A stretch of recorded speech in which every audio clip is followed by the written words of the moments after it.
Saints win 3 in a row. We appreciate Drew Brees joining us. I know it's a weird feeling for you watching these games, but boy, you got to be happy with the results, especially offensively. Yeah, really happy for the team. Again, today was it was a great team win all the way around. I think we kicked it up to another level. I think offensively with some of the explosive plays, I felt like everybody from the guys up front managing a really good pass rush team, that's kind of wreaked havoc on offenses rushing the passer. Thus far this year, I thought we were able to hold them at bay, and Teddy made some great throws down the field.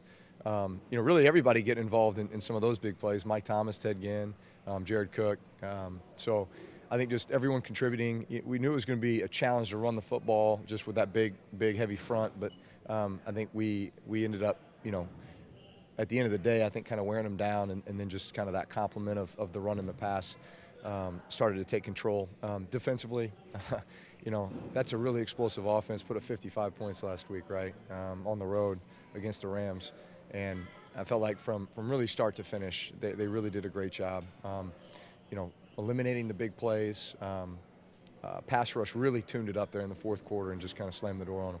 It was Teddy Bridgewater, but I thought it was a very Brees-like effort. You mentioned finding all the weapons, throwing the ball downfield, some quick drives, a three-play drive. At one point, you're not playing, but you're in the meeting rooms, you're on the sidelines. It's a process with Teddy, obviously getting more comfortable with the teammates and with this offense. What was it like in meetings this week and just preparing and kind of adding to his plate a little bit, I guess? Well, listen, Teddy works extremely hard, and I mean, he's very diligent and very focused and disciplined, and he's got his process.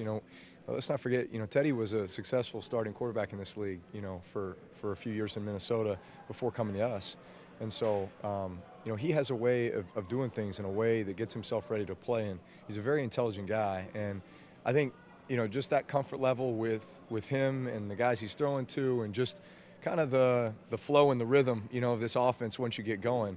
I think we've seen that, kind of take off and obviously culminating into what we saw today. But, yeah, I mean, listen, what you see on Sunday is hours and hours of preparation throughout the week that he puts in, to put himself in the best position to succeed.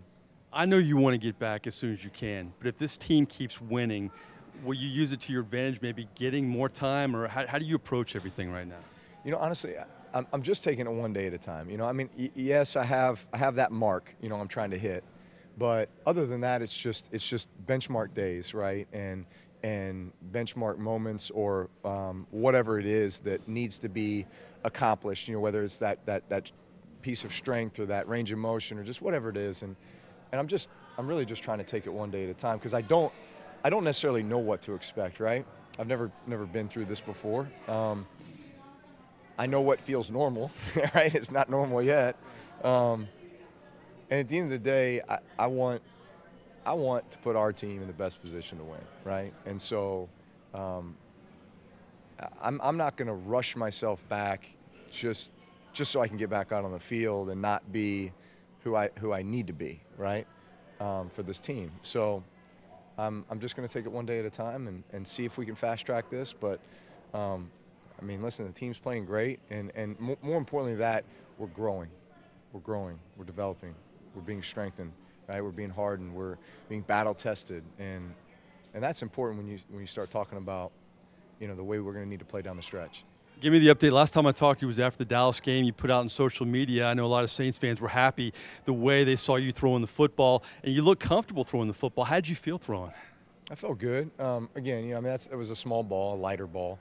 But I mean, that's kind of the trajectory, right? You just take it one step at a time and start light and work your way back up. And again, I've got these benchmarks in my mind, and we'll just keep marching forward. Is the benchmark a date or a feeling that you're going to have in terms of comfort level? Can you divulge that to me at all? The feeling matches the date, right? But it's both. Final question, you had the ball cap on backwards. It looked like you're never going to be comfortable watching football knowing you want to play, but you kind of changed up the attire there on the sideline a little bit. Hey, man, this is all uncharted territory for me, so I don't know what I'm doing on the sideline there other than just trying to put myself in the moment and play the game and be there to support Teddy and the other guys and, offer up what I'm seeing and just trying to put us in the best position to win. Last one. The pregame chant, you jumped in there. You and DeMario. That feel good to be back in there? Yeah, we had a little tag team. Yeah, you know, we talked about it this week, and a bunch of the captains, leaders, kind of got together and said, "All right, man, let's go this direction." And so that was a team-led decision, but we like it. Smiling, it felt good, didn't it? Yeah, man, it did. Yeah. Brees and the Saints, 3 wins in a row. They'll go for 4 on the road against Jacksonville next week. We'll keep an eye on the benchmarks that he's talking about. Back to you guys.